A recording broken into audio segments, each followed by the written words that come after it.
Kung dili ta mo sunod sa pagtulunan sa Ginoo, magsige tag supak-supak, nya maghimo pagyud og mga buhat nga supak sa Ginoo, iya gitang pamatyon.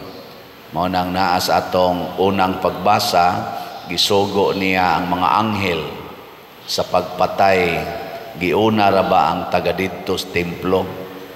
Kisa man tong tuas templo, mga pari, mga lictors, mga sakristan, mga lay minister, mo'y giunag pamatay didto sa templo. Ngilingay mong tupad, di ka patyonon, hinay mong tupad ba, di ka patyonon sa Ginoo. Kay usahay, nagtuo ta nga kining atong pagsimba, kining atong pagsigig balik-balik og simba, pagrosaryo, pagmisa, igo na ni aron nga mahimo tang qualified makapahimuotas Ginoo. Pero sa atong unang pagbasa, gipauna niyag patay tong tuas templo. Nga naman, daghan nato nga nagsigig simba, gasigig sangpit sa ngalan sa Ginoo, pero siging supak-supak sa Ginoo. Daghan, libakira lang yapon, bakakon lang yapon, sige lang yapong bungol-bungol, di gyud mo antos para sa iyang isig katao, magsigig yung kasuko, sigig kasuko, mga saba ng mga anak, mangusi, manglatos, nya gikan simbahan. Sama na, patyonon. Di ba? Nya, sa may buhaton, kita'y magpakamatay para sa atong isig katao. Muna'y tinuod nga bunga sa atong pagsigi untag simba. Magampo ta, pero ang atong iampo nga kita malig-on sa pagtuo nga makasunod ta ni Kristo nga maoy nagpakamatay para nato. Siya'y nagpalansang sa cross aron ta malikay sa pagkalansang sa cross. Ug mao nay kinabuhi sa mga santos. Ang mga santos sila'y mudawat sa mga pagantos aron nga mahilingkawas sa pagantos ang katilingban o ang ilang isig katao.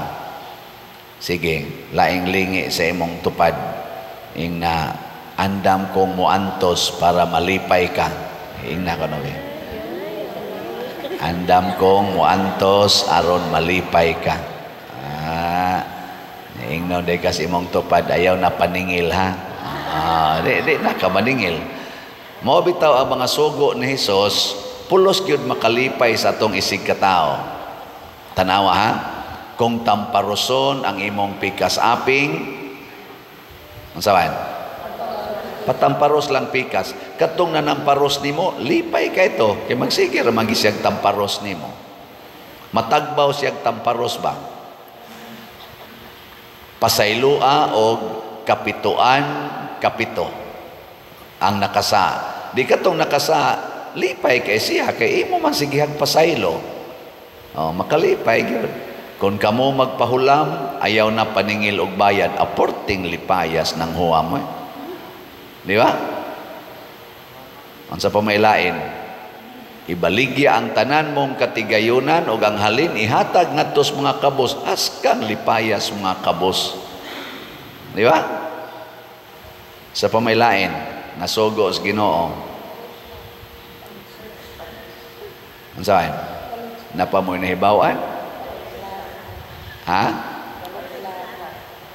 Kana na hinungdag dugaya sa ninyo kuan pagpalit mog slat hutdag palit paskang lipayas pari ana no pati lipaya gyud ako lipay naman gani ko gamay aton tanawon ha pila ni atong slat karon ang SBF dag para sa atong kumbento 33,894 na ang atong halin, 26,106 na lang ang nahibilin, tag 500 pesos per slot. Nya nasa ni siya 16 slot challenge nga tag 8,000 per challenge, 168 na ang atong nadawat nga 16 slot challenge. So, pakpak, yes.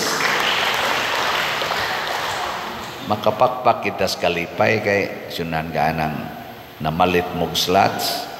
Nya ang atong kapilinya di Fatima nga slots para sa second project 6,000 man to atong gibaligya worth 6 million.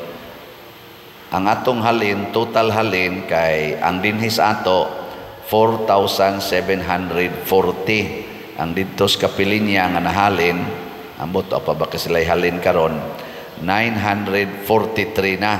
So total 5,683. Ang nahibilin 317 na lang ka slots. Ato gining home nun karong si Manaha 317 kajutay ana kamo gitingin din ni tanan mamalit mo ana katunga na ani ang mawagtang no nya napagyoy mamalit ato mga online so kadali ra ning hotdon mo na ato sa ning hotdon nya naani 20 slot challenge nga tag 20,000 24 pa ang atong nadawat pakpakan sa nato gyapon salamat kaayo para sa atong pagpadayon sa pagprocess sa ato dihang yuta para sa Kulumbari na maligya gyapon ang slot nga investment slot katong DSAP tag 500,000 per slot nakadawat na sa tag 204 ka slots as of yesterday pakpak na sad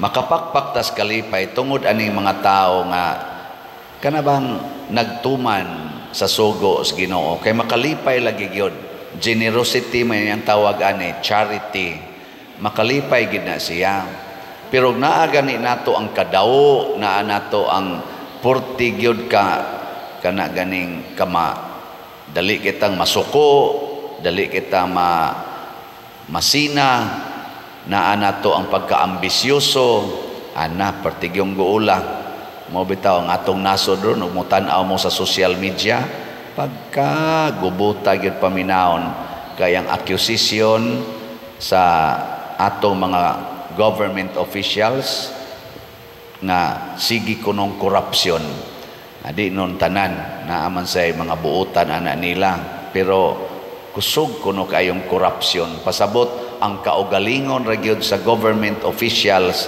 ang ilang gibusog samtang ang kadaghanang mga katawhan nagilaid sa kalisod o kanilang siging saka ang atong precious palitonon wa gyoy nahitabo nga kana ganing ni us-us ngano man kay ang atong mga government officials dagko kay mga ranggo apil na sa tingali ming mga pari wa mo paambit sa mga kwarta nga among gihuptan wa mo paambit wa ba mo share ba ana mo na kaning namalit na tog slots mao ni sila yung mga ehemplos mga tao nga kamaong mo paambit kaysa magsigil kita gunahuna tigom for myself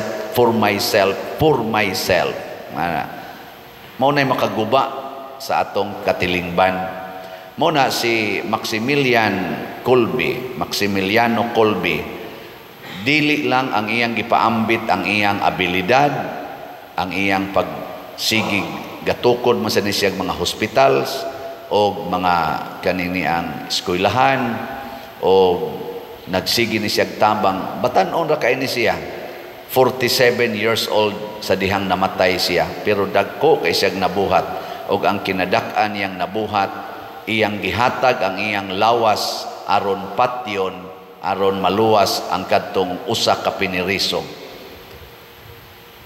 ba pasabot saman patyonon gyud pero iya pag yung gi-offer ang iyang lawas para patyon kinsa dinhing asawaha nga kon patyonon ang inyong bana niya moingon kinsay mo puli aron dili ni madayon og kamatay kinsang asawaha ang mupuli nga anda magpakamatay para sa bana ta sa kamot nga wa gyud Di gid mo maghuna-huna nga ang inyong bana inyong pakamatyan aron mabuhi. Mingon ra gid mo, ala na siya dahil patay. Ala na. Din alang ko mangutanas mga bana, di mangi magpakamatay ang asawa. Sabot ng bana, kay ang bana dugay naman ang nangandoy. Nosam ni matay ni buang. Ilisa na ni nato. Pero basin pa na ay mga bana, kaysa mga banaha din nga gustong magpakamatay para sa asawa ta sa kamot. Wagi ni Dir. Ay, sus. Klaro ang mga naong ninyo. Kanina lang, be. Pangutan ako ninyo, Padir, o kami mo'y patyonon, magpakamatay ka para namo. Gigi, pangutan ako na ako. Ay, dugay na. Sige, kung pakauwaw na baligya aning slat, di ba din ipagpakamatay? Gisaway na mga ikuan kay sige lang kuno kog yaw-yaw pero para nis kaayuhan sa atong parokya, kaayuhan sa archdiocese, pakamatay ta. Hurot na ganing akong stipend og panghatag ngan. Wala na magani koy ako gani. David ay wa ko magmahaya pero dako kay kalipay lahi jud ang atong kalipay kana bitang magpakamatay ta. Kaya ang level manggod sa pagpakamatay, mga tulo ni siya ka-levels na ay emosyonal, na ay kanaganing spiritual, emosyonal, o kanini ang physical. Ang pagpakamatay nga spiritual, kana bang dili ta magbuhat og sala, di gid ta magpakasala. Mao na siya'y heroic. Di jud ka magpakasala. Mao na ang mga santos. Ang una nila spiritual level na pagpakamatay to take away all sins. Ako dili ko ana perfect. Daghan pa kay kog sa lingay mong tupad. Ingna musta man ka wa kay sa. Ang tan ako no. Na. Ang sunod emotional dying. Unsa man ang emotional dying?